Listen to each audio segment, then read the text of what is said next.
Welcome to this journey of one of the most distressing cases in documented history in rural Pennsylvania.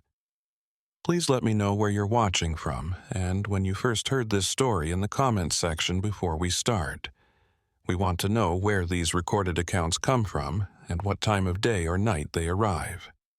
The remote rural village of Millbrook Valley, Pennsylvania, became the epicenter of what would eventually be acknowledged as one of the most systematic series of disappearances in American criminal history. Over the span of 18 months, 7 prosperous valley residents disappeared for no apparent reason. What related these incidents was not immediately evident to local authorities, who initially attributed them to the normal challenges of frontier life. At the heart of this riddle stood Phoenicia Ashmore, a widow of 34 years who had come in Millbrook Valley during the spring of 1889. She presented herself as freshly bereaved, wanting a peaceful haven to rebuild her life after the death of her husband in a train accident in eastern Pennsylvania. Phoenicia rented a humble farmhouse on the valley's edges, some 3 miles from the nearest neighbor, and immediately established herself as an indispensable member of the community. Phoenicia was invaluable to her neighbors due to her exceptional blend of household abilities. Her understanding of herbal treatments was extensive, her cooking was superb, and her demeanor with the sick exhibited unusual empathy and effectiveness. The only doctor in the valley, Dr. Lysander Grimby, would later say that she had medical expertise comparable to his formal education, especially when it came to treating common illnesses and creating natural treatments. Cornelius Blackthorne, a grain trader with a prosperous trading operation throughout central Pennsylvania and vast holdings, was the first individual to go missing. Blackthorne, 43 years old, had been widower for 4 years following his wife's death from consumption.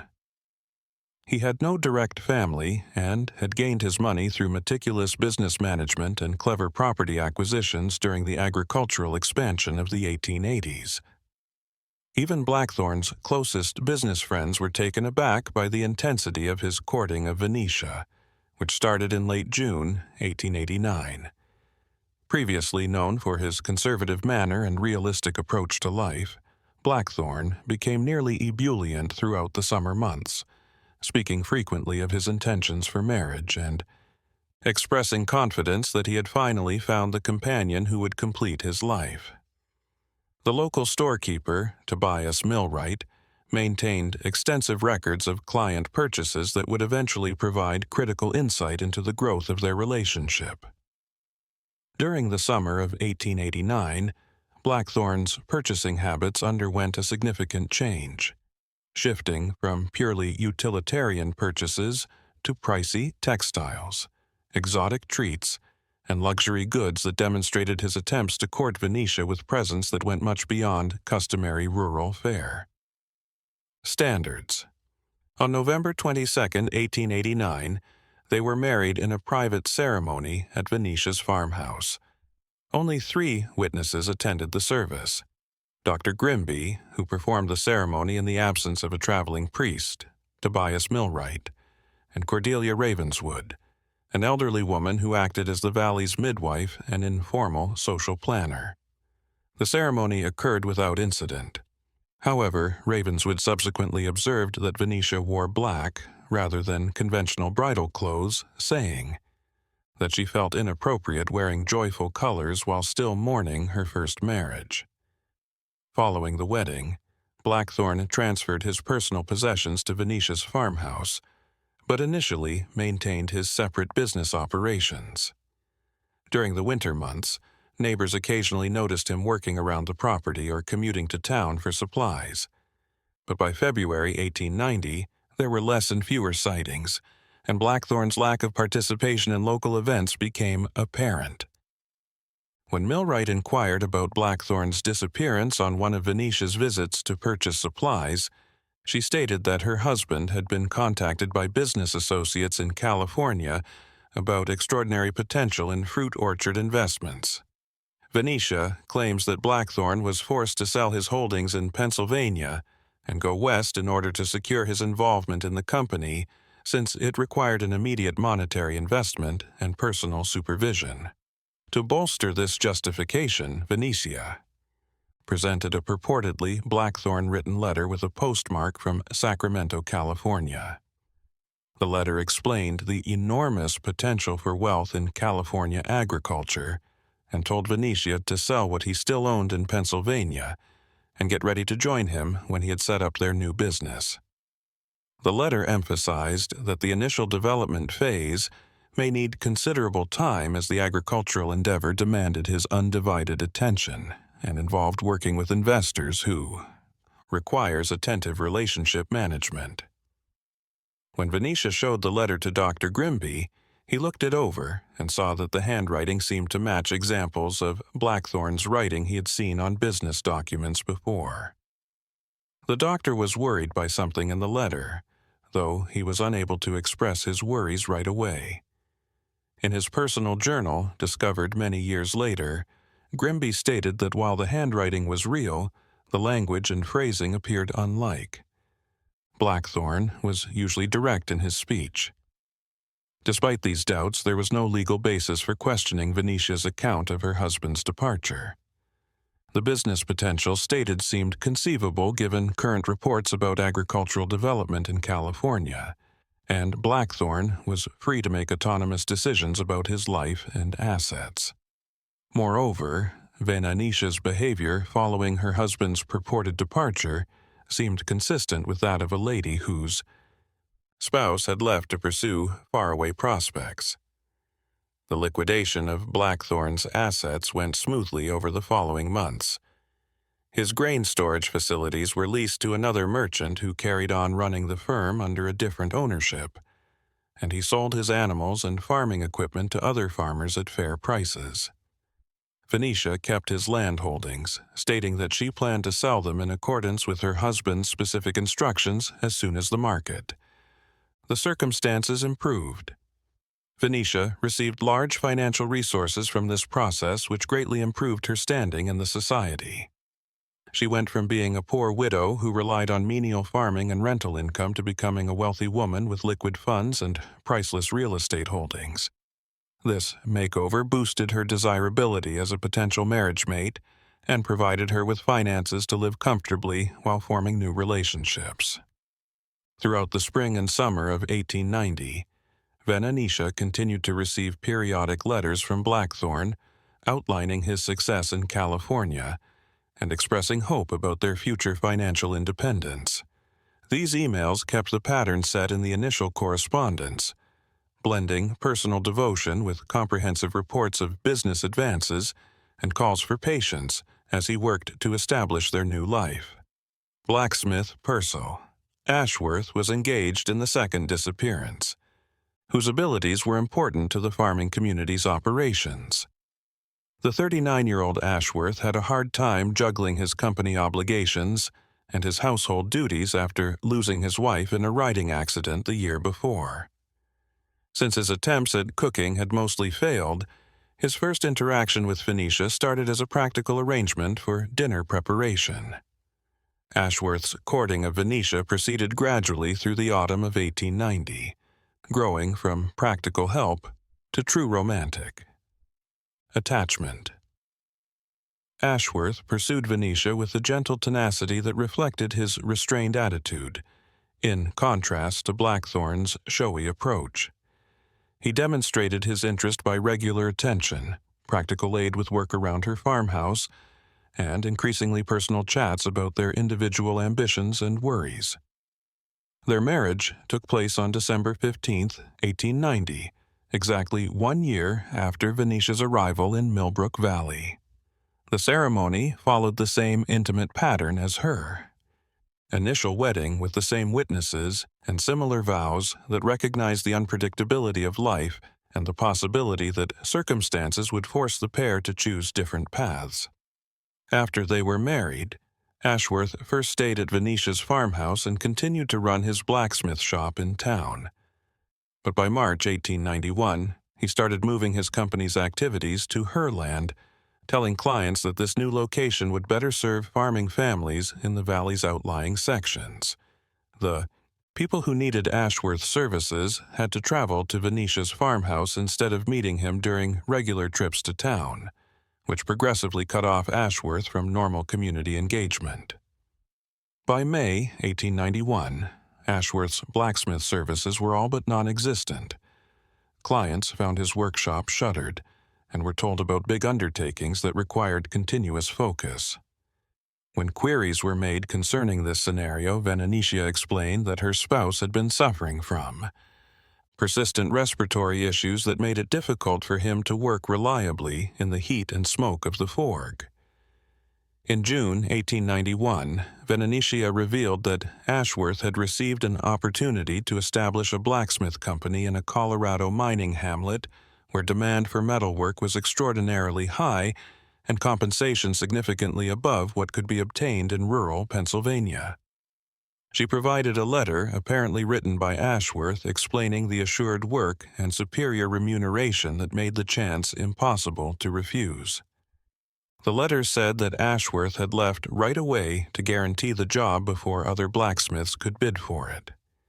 He indicated that the initial phase would be arduous and communication difficult owing to the distant location, but he intended to send for Venetia once he had created the permanent facilities and proven the reliability of the arrangement.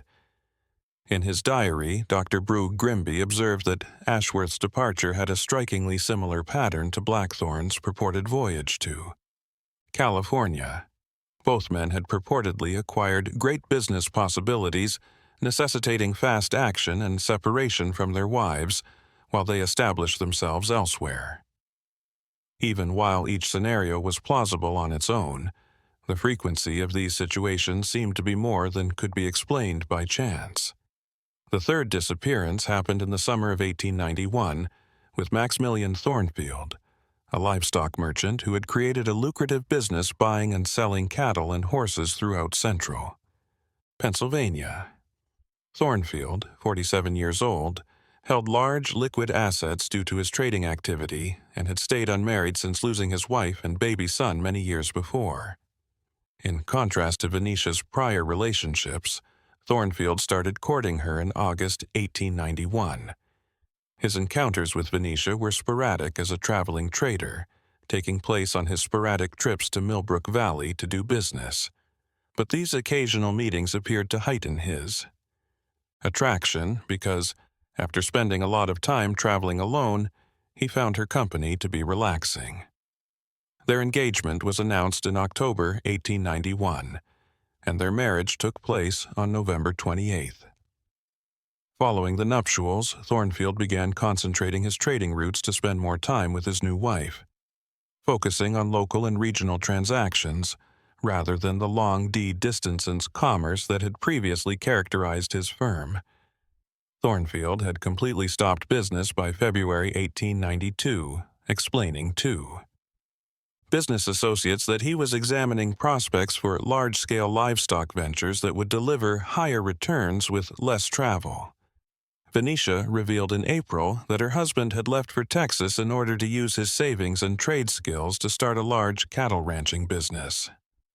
The letter she created detailed Thornfield's belief that he could increase their riches through calculated land purchases and the exceptional chances in Texas cattle ranching. Extensive cattle operations.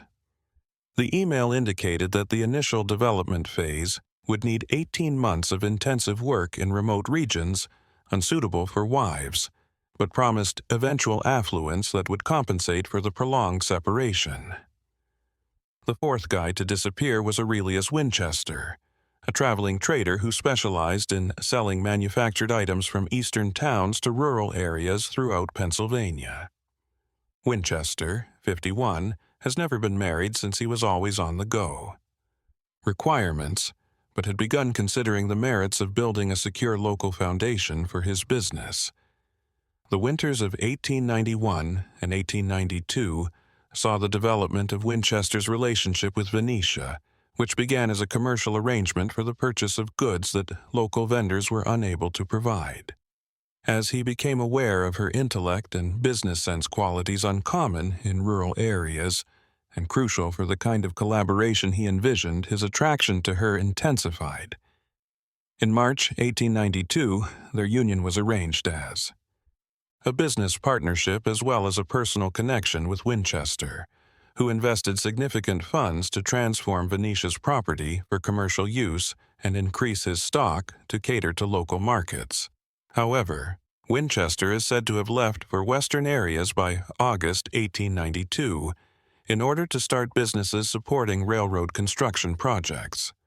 Venetia wrote letters outlining remarkable prospects in the growing railroad sector, where contracts for guaranteed supply provided profit margins significantly above typical rural commerce.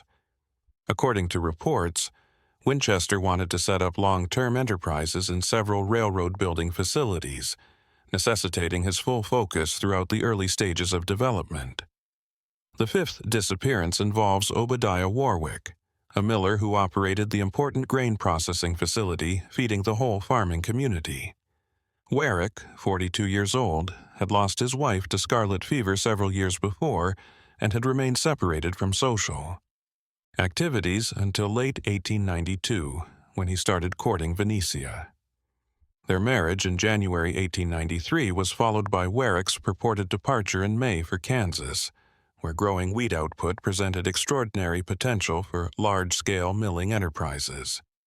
Venetia clarified that her husband had received bids to build facilities that would provide fixed contracts for the delivery of grain to large agricultural areas, resulting in exceptional profits.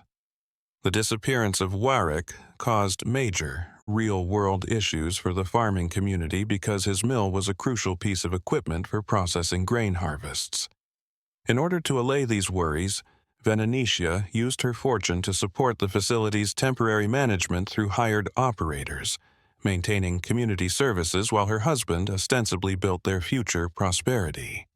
Barnabas Blackstone, a land surveyor whose job defining property lines and evaluating development prospects had made him the sixth man to disappear. He is informed about land values and local opportunities. Blackstone, 40 years old, had developed his name via rigorous documenting of territorial boundaries and accurate appraisal of mineral reserves and water rights. Blackstone's courting of Venetia in early 1893 and their marriage in June followed the established pattern, but his claimed departure in October for Colorado surveying work marked the loss of specialized expertise that had significant economic value beyond his personal wealth. The maps and surveys he purportedly brought with him comprised years of accumulated knowledge on development potential throughout central Pennsylvania.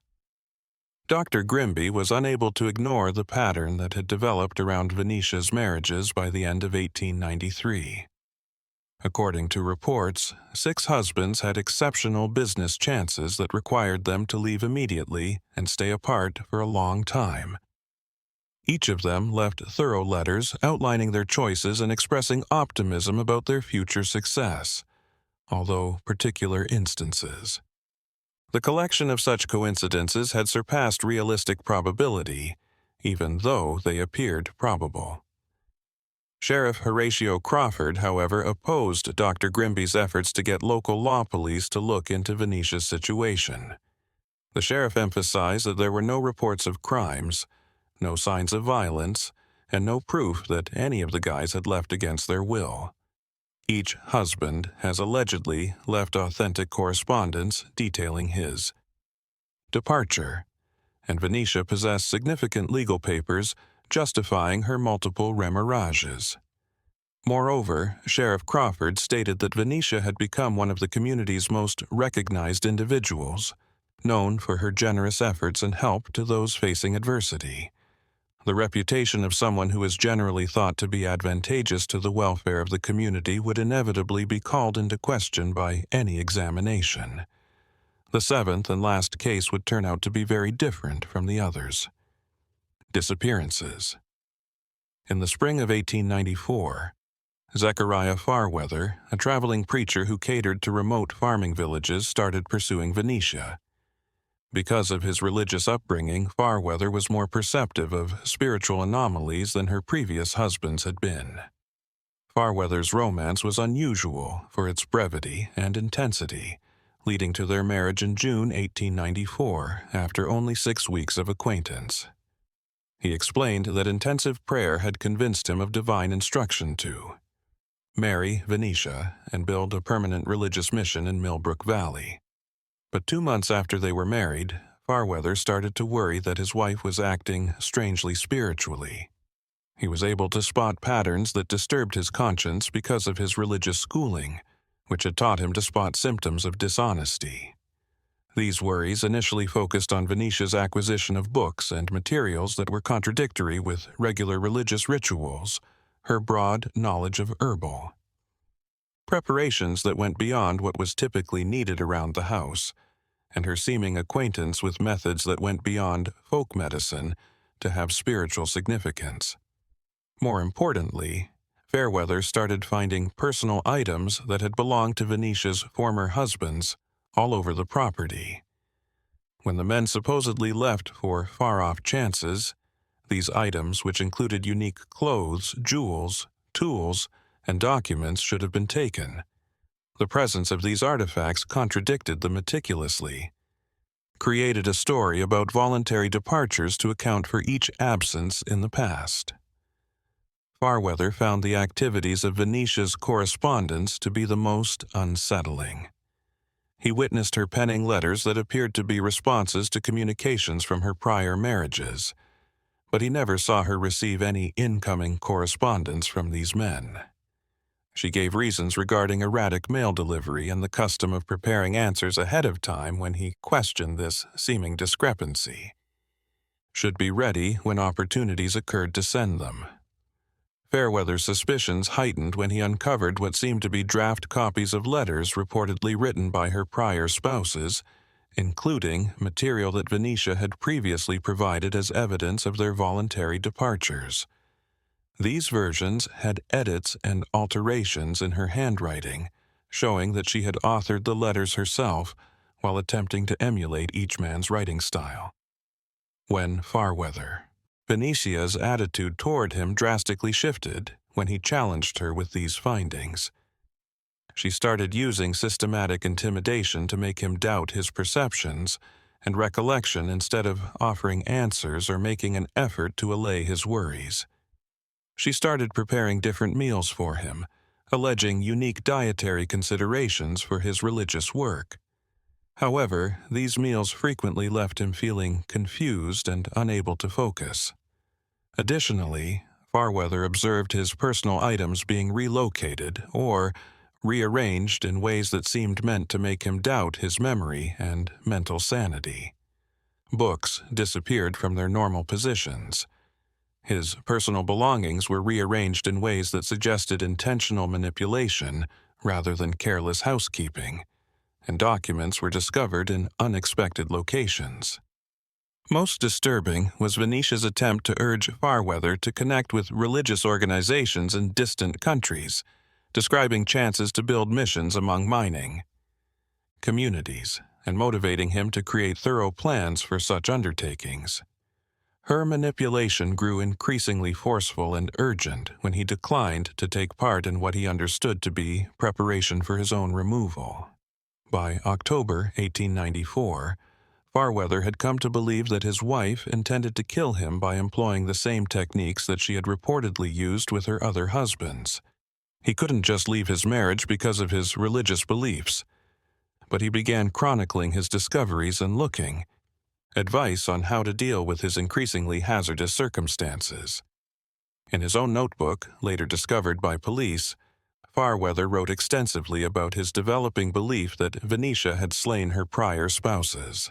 He recalled finding a hidden chamber beneath the farmhouse cellar that contained personal things from all 6 prior husbands, organized in a systematic manner that indicated collection rather than casual storage. His notebook further stated that this concealed area included what seemed to be a workshop for creating fake letters, complete with writing supplies, handwriting samples from her ex-husband, and preliminary drafts of letters that were supposed to be from the missing guys. Farweather revealed his discovery of extensive financial documents revealing the methodical liquidation of each husband's assets following their supposed departures. When Farweather neglected to show up for his scheduled devotional service at a distant farming village in November 1894, the crisis came to a head. After looking into it, Dr. Grimby discovered that Farweather had not come home the night before, and that Venetia's justifications for his absence were unreliable and ill-prepared. Venetia's account of Farweather's disappearance lacked the rigorous planning that had defined her past deceptions, in contrast to her earlier cases involving meticulously documented voluntary departures for extraordinary financial possibilities.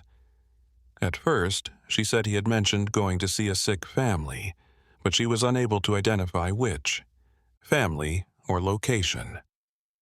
When questioned about specifics, she speculated that he might have been involved in an accident when exploring isolated mountain roads. This explanation sparked the first formal hunt for one of Venetia's lost spouses. Sheriff Crawford established search groups that explored paths Fairweather would have used to reach several settlements, but no indication of an accident was uncovered.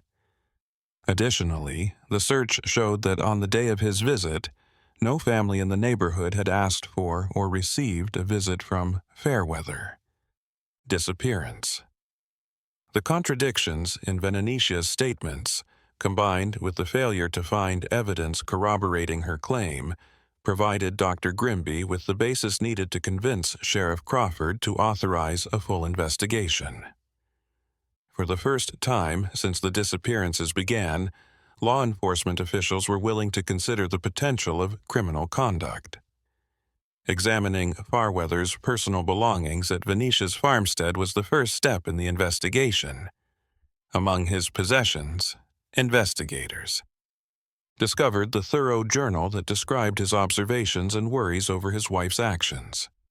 The journal included detailed notes on personal belongings he had discovered that belonged to past wives, details of the secret room under the cellar, and his increasing conviction that these men had not left willingly. Armed with this proof, Sheriff Crawford gained authorization for a comprehensive investigation of Venetia's property. The December 1894 search verified Fairweather's journal entries and exposed tangible proof of illicit activities. The underground chamber detailed in the journal was located beneath a fake floor in the farmhouse cellar. This underground room had a huge collection of personal stuff from all 7 spouses, including items that should have been taken when they reportedly departed for distant chances. These items' orderly arrangement implied intentional gathering as opposed to haphazard storage. More importantly, the room held what appeared to be a complete operation for producing fraudulent correspondence, including draft versions of letters attributed to the missing men, writing materials for practicing their handwriting styles, and samples of their authentic signatures that had been used as models for creating forged communications. The search also turned up comprehensive financial documents showing how each husband's assets were methodically turned into liquid capital after they vanished. These materials showed that Venetia had amassed a sizable fortune from her marriages and had employed cunning strategies to justify her authority over the assets and possessions of her victims. Evidence was also discovered indicating that the letters apparently sent from faraway countries had been posted by Venetia herself, rather than by the persons who had allegedly written them. Receipts for travel to several locations where the letters had been mailed were located among her personal things, along with supplies and materials that are compatible with the creation of fake correspondence. The most damning evidence was uncovered in a distant region of Venetia's land around half a mile from the farmhouse among a forest of big oak trees. Here, investigators identified various burial sites that looked to correlate to the number of missing husbands. When these sites were excavated, the remains of 6 adult males in varying states of decomposition were found. Medical analysis of the remains showed that all 6 men had perished in comparable conditions, with evidence pointing to systematic poisoning as the most likely cause of death. In line with Venetia's well-known proficiency in herbal remedies and traditional medicine, the county coroner observed certain patterns of bone degradation linked to plant-based poisons. During questioning by Sheriff Crawford, Venetia admitted to the methodical killing of her husbands in the face of overwhelming physical evidence. Her confession revealed that she had created a sophisticated system for seducing, marrying, and murdering wealthy men by employing slow poisoning methods that produced deaths that mimicked natural disease. The confession also stated that her activities in Millbrook Valley constituted simply the latest part of a criminal career that had begun in other areas. Venetia admitted to executing similar scams in at least 2 earlier locales before coming in Pennsylvania, implying that her total number of victims significantly exceeded the 7 men from Millbrook Valley. However, despite thorough searches of the mountainous regions where Venetia claimed to have disposed of Zechariah Fairweather's body, it was never found. Although no proof of Fairweather's ongoing existence was ever found, this unresolved part of the case raised concerns about whether he might have survived and escaped. The trial of Venetia Ashmore began in March 1895 and received great interest throughout Pennsylvania and surrounding states. The case represented one of the most systematic and clever planning, widespread deceit, and methodical manipulation of societal expectations around marriage and domestic relationships in a series of killings that are among the most calculated in American criminal history. Venetia's thorough confession, physical findings at her property, and testimony from neighbors who had noticed the pattern of disappearances over a 5-year period were all used by the prosecution to present extensive evidence. Dr. Grimby served as an important witness, providing chronology data and explaining how. The atrocities had now come to light as a result of his mounting suspicions. The defense made an effort to claim that Venetia had a serious mental disorder that made it impossible for her to comprehend the consequences of her acts or tell right from wrong. Nevertheless, the investigation's substantial findings of premeditation and meticulous planning called into question this tactic. The systematic structure of the crimes, the skilled legal maneuvering required to justify consecutive remorrages, the thorough disposal of evidence, and the development of thorough financial records all suggested rational planning rather than mental infirmity. After just 2 hours of deliberation, the jury found 7 people guilty of first-degree murder. Venetia was one of the few women killed for murder in Pennsylvania in the 19th century after receiving a death by hanging sentence. On August 22, 1895, the sentence was executed, bringing an end to one of the most unsettling criminal careers in American history. But even after Venetia's execution, a number of issues with the case remained unsolved. Significant amounts of the money she had amassed via her crimes were never found, indicating that assets had either been transferred or concealed prior to her apprehension.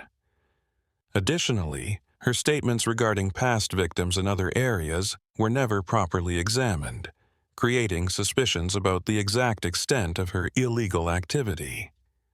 The case set major precedents in American criminal law and led to evolving comprehension of serial killing, especially with reference to the capacity for methodical deceit and manipulation in household settings.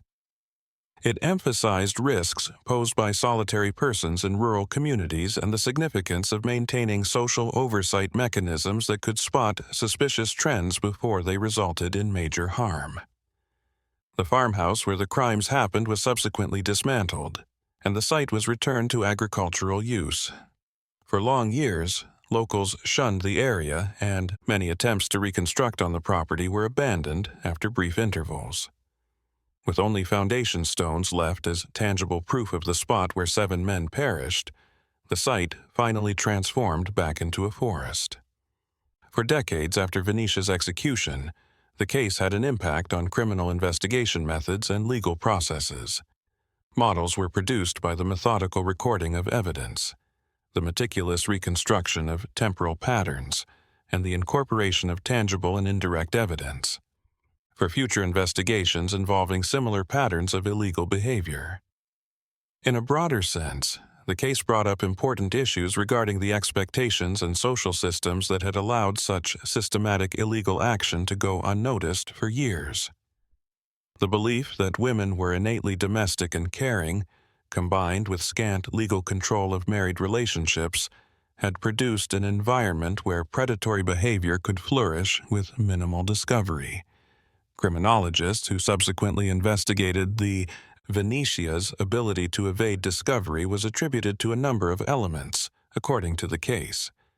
The social isolation of her victims made their disappearances less likely to be reported quickly. Information about suspicious trends could not be effectively coordinated in rural communities due to the absence of established communication networks. The common reluctance to intrude in domestic arrangements gave insulation from outside inspection. Most notably, Venetia's consistent community service and humanitarian endeavors. Engagement had built a positive reputation that made criticism or suspicion look ungrateful and spiteful. She had gone from being a possible suspect to a revered benefactor whose circumstances few were ready to question, thanks to her use of her fortune to solve community problems. The case also highlighted the efficiency of slow poisoning as a murder method at an era when medical knowledge and forensic capacities were limited. Venetia's proficiency with herbal remedies enabled her to produce deaths that resembled natural sickness, particularly in a context where unexpected death from unexplained causes was reasonably common and not necessarily suspicious. The systematic form of her communication forgeries demonstrated extensive awareness of legal and administrative procedures that enabled her to legitimize consecutive remortgages and asset transfers. Her ability to manage difficult legal requirements across numerous jurisdictions showed either significant research or possibly aid from accomplices who were never recognized. Contemporary descriptions of the case highlighted that Venetia's appearance and behavior showed no clue of her criminal nature. Witnesses constantly described her as friendly, helpful, and genuinely concerned about others' well-being. Common beliefs on the capacity to recognize hazardous people based on behavior or appearance were called into question by this discrepancy between her criminal activities and public persona. The case had an impact on later marriage-related legal developments. Documentation, asset transfer procedures, and investigation protocols for suspicious deaths in domestic contexts. Because of the methods Venetia had employed to justify her several weddings, several states changed their laws pertaining to waiting periods for remarriage and documentation requirements. The methods of investigation that were created throughout the case, especially the methodical recording of temporal patterns and the combination of tangible evidence and circumstantial observations, were adopted as standard procedures. In criminal investigations involving suspected serial acts, the detailed reconstruction of Venetia's techniques provides a blueprint for identifying similar cases in other jurisdictions. Educational institutions began citing the case as an example in legal and medical training programs, stressing the significance of maintaining detailed records and spotting suspicious patterns that might suggest systematic criminal action. The case became a typical reference for understanding how domestic relationships could be misused for illegal ends. Modern criminologists continue to analyze the Ashmore case as an example of how societal factors and cultural expectations can generate opportunities for systematic criminal behavior when proper oversight systems do not exist. The instance demonstrates the necessity of maintaining community awareness and communication networks that can uncover anomalous patterns before they result in major harm. The psychological features of Venetia's actions continue to garner scholarly attention, particularly addressing the combining of genuine household skills with systematic predatory behavior. Simple classifications of criminal personality types are challenged by her capacity to plan and carry out killings while also offering community people actual support and aid. The case also highlights persistent concerns about the possible prevalence of comparable crimes during times when forensic capabilities were primitive and communication was restricted. The success of Venetia's strategy implies that in remote villages across the United States in the late 19th century, similar criminal operations might have functioned undetected.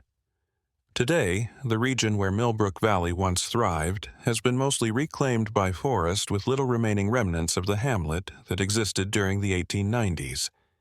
Eventually, the rural families who saw Venetia's misdeeds either died or moved away, taking their memories of what happened with them. The specifics of what happens are only preserved in official archives and journalistic sources. Took place over the 18 months when 7 guys disappeared without a trace. The story serves as a constant reminder that criminal activity can thrive in settings with little social supervision, and where cultural norms prohibit a thorough examination of suspicious circumstances. It highlights the significance of maintaining vigilance against people who would exploit trust and social customs for predatory goals regardless of their apparent respectability or community contributions. Perhaps most disturbing is the understanding that Venetia's techniques were incredibly successful and only needed minor adjustments to be used in various situations and eras. She successfully ran a criminal enterprise for years with full community acceptability and support because to her combination of psychological manipulation, legal expertise, and methodical preparation.